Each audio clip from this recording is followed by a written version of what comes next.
on Monday mornings. And so I had the opportunity to go and to watch these men and women get down on their knees and go before God and to pray for wisdom and to lead and guide their country and their state as they were seeking God's face. And I think that inspired me in so many ways, because I remember all power, whether it's in a family or whether it's in marriage, children, relationships, all those things come from God. The government is ordained by God. The church is ordained by God. These are all institutions that He's created.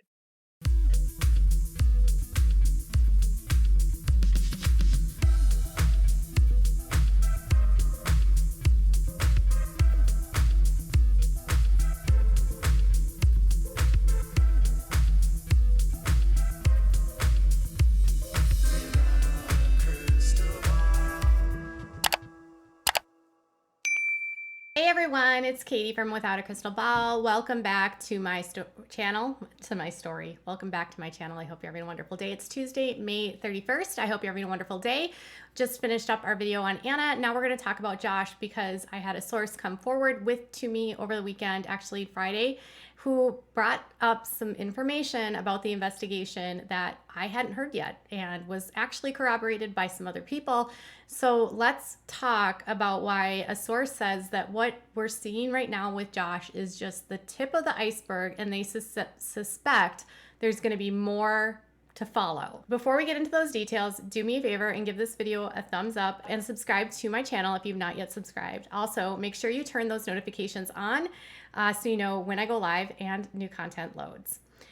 So I had someone reach out to me that has some information or direct knowledge about everything that went down after Homeland Security showed up at Josh Duggar's property. So in the months and weeks leading up to it, leading up to HSI showing up at Josh's property, there was some rumblings around Josh that something was brewing.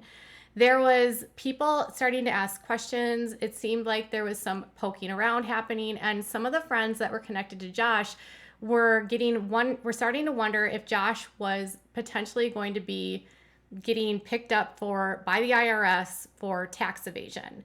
Now, that's how it started. And then as these same friends met with HSI, the questions they were asked told them a very different story of what was going on. So here's what they say happened.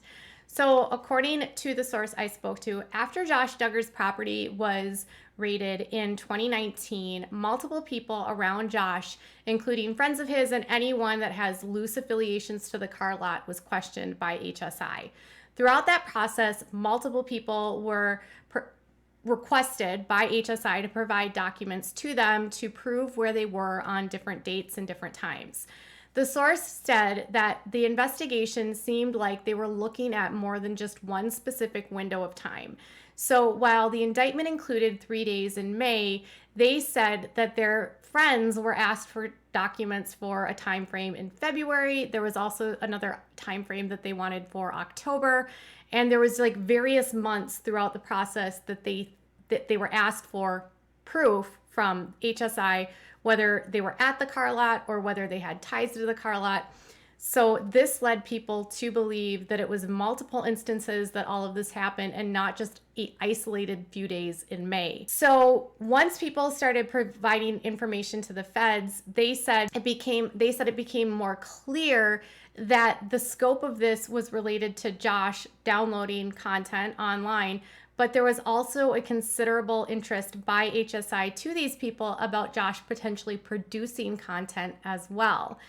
Apparently, the source said that multiple people were asked about Josh's children, Josh having production equipment, where Josh might have production equipment, if they knew about production equipment, and the like. Because so many questions were asked about the kids, people started believing that they had information on Josh producing. So when the charges actually came out, they were shocked that it only included the downloading. So another aspect that the source said was that during that same time period after Josh was arrested, Anna and Josh were asked and requested to have their kids be evaluated forensically evaluated. Because after the entirety of the investigation, Josh was in a peer group which had tit for tat sharing. So in order for him to get content from the group, he had to actually share content into the group of his own catalog. So typically in these peer-to-peer groups, Detective Calmer testified at trial that in order for someone to be trusted by the group, they have to share their own content. Generally, it's original content. And they have to share what they have so that the group knows that they are not undercover.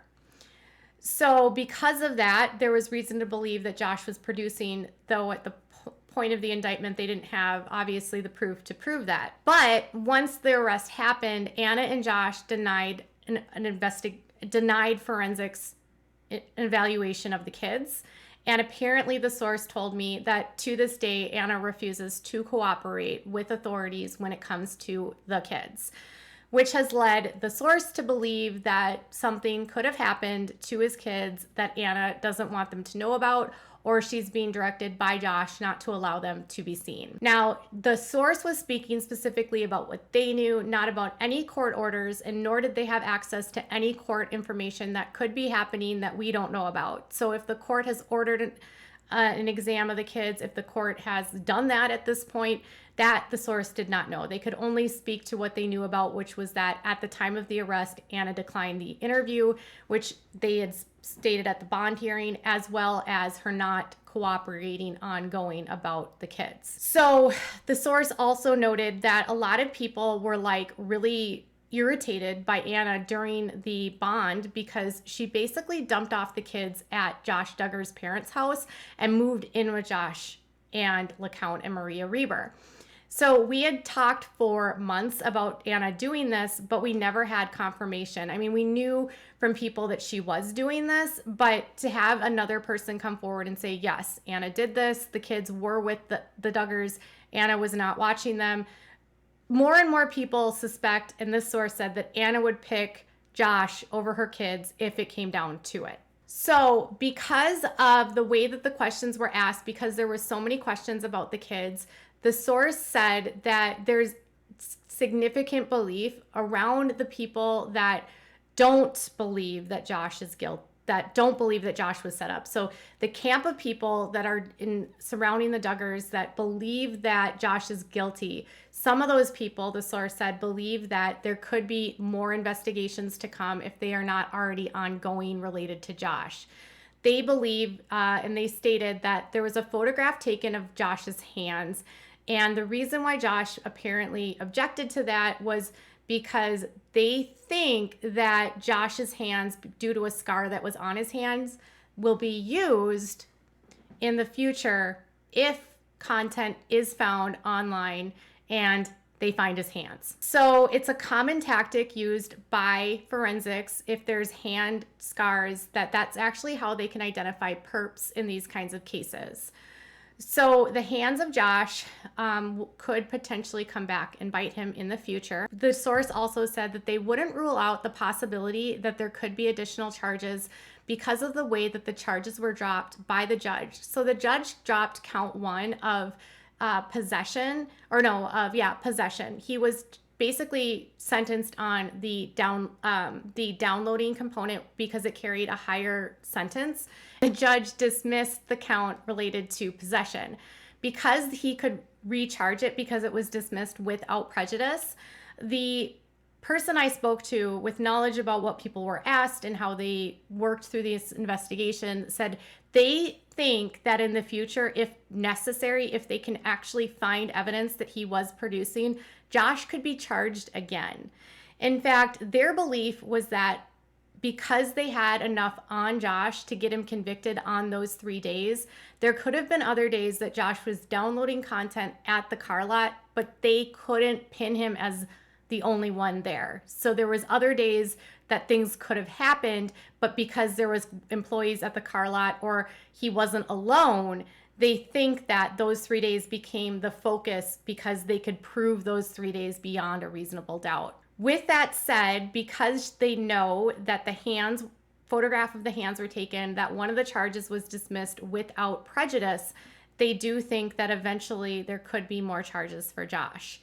They think that this might have been a way to get him off the streets as they potentially look at further dealings of Josh. Another thing was the person said was don't rule out state charges against Josh. So the way that this is done is because Josh's case was a federal case, the state could still come in at any point and also charge Josh with similar crimes because it's not actually double jeopardy. So if the state decided to, they could do their own investigation into Josh, which could then lead to him being charged at the state level, which does happen, oddly enough, in these cases. It's not that uncommon. I was actually looking at a case that was in Arkansas maybe about 6 months before, and not long after they were sentenced in the federal case, state charges were brought not only against the man, but also his wife, when they found out that the wife was also involved in production. During the federal case, they had no proof of the production, but through an investigation of the kids and the evaluations of the kids, they were able to prove that the kids had been by the father and that the wife actually participated in it. And then the wife and the husband were later charged on the state level. So they said, don't rule out a state case against Josh. And they said Anna could also be a part of that if she knew anything. I should note that they said they don't suspect that Anna knew anything about what Josh was doing in regards to this, only that she tried to help him cover it up, or by trying to get people to take the fall or blaming people for what he's done. So there's some cues during the case that led me to believe that there was also more to come with Josh. One was that during the press conference, HSI specifically asked for more details if people had any related to children that were in situations like this, or if they had anything, they would take anonymous calls. Now, it was a general statement that was made by HSI at the end of the press conference, but it felt like it was placed strategically simply because, you know, there's a lot of people in this group that probably don't want to speak out, but they would if they were like protected through anonymous reports. Another thing that I believe suggests that there could be more to come, or that they are looking at Josh, is that in the press conference, Clay Folks, the U.S. attorney, said that anyone in this area that even considers doing what Josh did said that they will do anything and everything that they can and use whatever resources they can to find them, and that nobody is above the law regardless of the resources, the wealth, and the fame that they have. So to sort of like clear this all up, you've got people being questioned about production, people being questioned by the kids, the source saying that Anna hasn't cooperated and refuses to cooperate. And they said that if just any one person would share what they know with the feds, if they know anything, this could help those kids. There's a lot of people that are around them, specifically those that have been now shunned by the Duggars for not believing the conspiracy that Josh was set up, that are concerned about Josh's children, given everything that they've seen with this investigation. So if you know something, consider contacting HSI and letting them know what you might know, or that could help an investigation to protect children. And then finally, the source said that there is a lot of people are wondering, why haven't the Duggar sons said anything about Josh? Why is everyone being so quiet? So apparently the source said that one of the only brothers that was never put under a subpoena was Jason Duggar. Because Jason's never worked in the car lot business, and because he's always worked on the construction side, he was never listed as a witness or a potential witness for either the defense or for the prosecution. Several of the brothers had been subpoenaed by the court, whether it was from the prosecution side or by the defense side. And because of that fear that there could be another trial, they are not likely to say anything while going through the appeals process. The source did say that there are some brothers that do believe in this conspiracy that Josh has been set up, and that because of that, they are not going to say anything because they believe that Josh's trial was unfair because he was not allowed to call Caleb Williams. They believe, the source said, that because of that, they are not going to say anything because they could potentially have to testify in the future in another trial related to Josh. Unbelievable.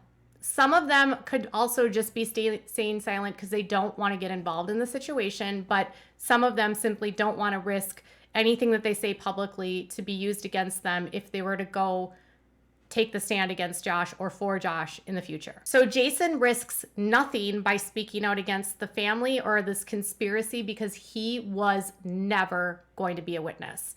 They also mentioned that Jed was a reluctant witness. So the source said that Jed was subpoenaed, but this wasn't something that he did by choice, and I don't think he really wanted to, the source said. But because Josh's defense was planning to use Jed to help Josh frame Caleb, he had to potentially go to court and be a witness, although he didn't want to, the source said. The Duggars they're kind of split right now. There are definitely kids right now that fully believe in Josh's guilt, which includes Jill, Ginger, Joanna, Jason, and James. And then the others that haven't gone on the record, it's not clear if they're just silent because they don't want to say anything or because they're under subpoena. So the family is completely fragmented, and those that don't believe Jim Bob's conspiracy are kind of on the outs with the family because they know that Josh is guilty and they don't want to deal with the lies anymore. So expect more movement from Jason to potentially sort of branch out on his own because he doesn't believe anything that's being talked about with relation to Josh being guilty, not guilty, according to the source I spoke to. So that's what I have for now. Expect more in the future. It's just the tip of the iceberg. State charges could happen, and there's fear that Josh is producing because of the way that the investigation went down, and they wouldn't be shocked in the future if he is charged with production at some point in time if they can prove it. It's a sad reality, but their biggest heartbreak was that Anna refuses to help protect her own children, according to the source, allegedly.